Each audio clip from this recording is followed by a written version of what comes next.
Tentative de démo, mais sans musique, avec explication en même temps. Allez. Première chose, du coup, par exemple, quand on fait des changements de place en citant de base, si on en fait un normal, c'est classique. À partir de là, en fait, rien n'oblige à le faire comme ça. Ouais, ça peut être une décision du leader ou de la follow, ou du follow, de rallonger son mouvement ou de le raccourcir. Par exemple, si on décide de le rallonger, on peut faire avec par exemple que des triples. Triple, ouais. Ou alors on peut, si on a envie, par exemple, rajouter des petites variations rythmiques parce que la musique nous donne envie. Je suis pas là, je suis pas là, arrête. Ouais, par exemple, on peut rajouter des choses, des footwork, voilà, pour s'amuser et surtout pour marquer la musique. On peut aussi raccourcir le mouvement, par exemple, le faire en citant, je peux décider que j'ai envie de le faire en 4. Parce que la musique, elle me donne envie. Ouais. Donc c'est pareil, les leaders ou les follow, ça on peut l'initier. Les mouvements en 4 temps, donc avec plus de stretch. Ça peut être aussi, alors on a les footwork, ça c'est un truc assez, on n'a pas besoin de changer grand chose à notre danse initiale. Si on fait des footwork différents, sur un final par exemple, on peut très bien faire les footwork qu'on veut, sans forcément modifier la connexion. Donc ça c'est une bonne manière du coup de se sentir libre et de faire un peu ce qu'on a envie, même avec des mouvements très basiques. Ouais, ça peut être aussi par exemple un swing out, on fait un swing out et tout à coup il y a un break. Par exemple les follow peuvent décider si elles ont envie, à ce moment-là,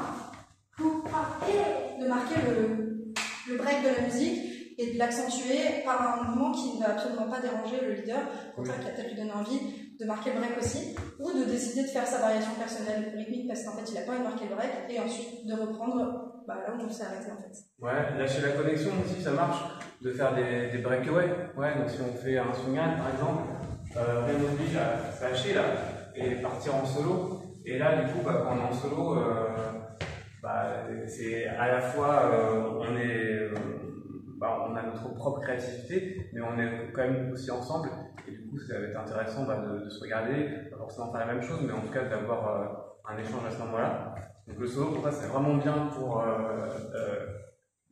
pimenter et donner d'autres possibilités à la danse. Ouais, par exemple, il y a aussi, si on fait un top-down par exemple, et que moi j'ai décidé que j'ai envie de prendre le temps de faire mon mi-temps plutôt qu'en 6, je peux toujours rajouter un de second tour, ça se verra pas forcément, mais c'est moi qui prends l'initiative. Là, Raphaël n'a absolument pas du tout l'idée, le fait de faire un deuxième tour. Je peux même en rajouter un autre et encore un autre en fonction de ce que ça m'inspire, et puis après. Raphaël n'aura pas forcément le choix, il ne peut pas m'imposer, mais ce qui est bien, c'est qu'il me laisse la place de le faire et qu'il ne me dit pas non, c'est un seul et c'est tout. Ouais, voilà. Voilà, il est à l'écoute. Donc, du coup, l'effet inverse, ce serait qu'en tant que leader, j'ai une connexion très, très rigide, très dirigiste, et du coup, qui laisse pas trop la possibilité de proposer des choses en termes de déplacement, de rotation, de changement de rythme, etc. Et donc là, du coup, j'aurai une connexion assez solide, alors qu'au contraire, quand je veux avoir quelque chose de plus libre, ma connexion elle est finalement assez légère. Donc généralement, si on a une connexion légère, de suite on aura envie de faire des choses avec et de sortir de cette connexion plutôt que de rester. Ouais, il y a aussi par exemple, si on veut faire un swing out, en fait, Raphaël me donne cette direction-là, et moi si j'ai envie de lui donner une autre direction, je peux rajouter par exemple des switches derrière.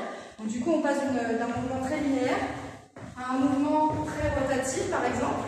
Et si Raphaël m'empêcherait de partir en rotation pour me faire revenir en ligne. Et en fait, potentiellement, je pourrais perdre mon équilibre parce que je suis partie dans un mouvement rotatif et il m'impose le fait de revenir sur une ligne. Et ce serait dommage, surtout si la musique donne envie à ce moment-là de faire des switches, c'est une musique qui donne vraiment envie de le marquer. Ouais. C'est bien d'avoir cette sensation qu'on peut prendre des initiatives sans être imposé d'autres choses à ce moment-là. Et voilà. Oui, donc les leaders, si vous voulez expérimenter plus de créativité, il faut vraiment être à l'écoute de ce que les follow vont proposer. Ça marche. Après, on a parlé un peu du switch, mais pareil, c'est aussi une autre manière de rajouter de la créativité, de switcher dans la danse. Donc là, c'est encore un autre sujet, mais c'est sympa aussi. Ouais, et du coup, pour ajouter ce que disait Raphaël sur la partie leader pour être créatif, en tant que follow, prenez la place qu'on vous offre, sans rien imposer, mais sentez un petit peu la liberté qu'on vous propose pour pouvoir proposer des nouvelles directions, des nouvelles dynamiques, des nouveaux rythmes.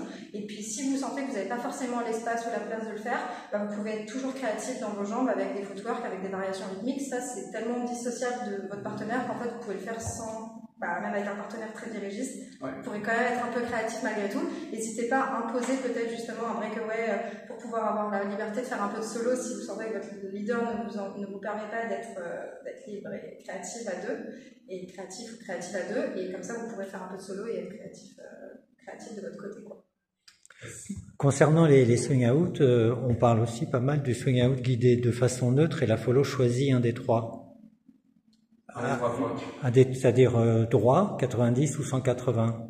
En termes d'angle, du coup, Oui, et c'est elle qui choisit. Ouais, j'entends par... Comme ce qu'on avait dit, si Raphaël ne me guide pas un swing out droit, moi je peux me l'auto-guider si Raphaël ne m'impose pas le fait d'ouvrir. C'est-à-dire que s'il sent que j'ai envie de partir droit et qu'il ne m'ouvre pas la connexion, je peux aller faire mon swing out droit sans problème.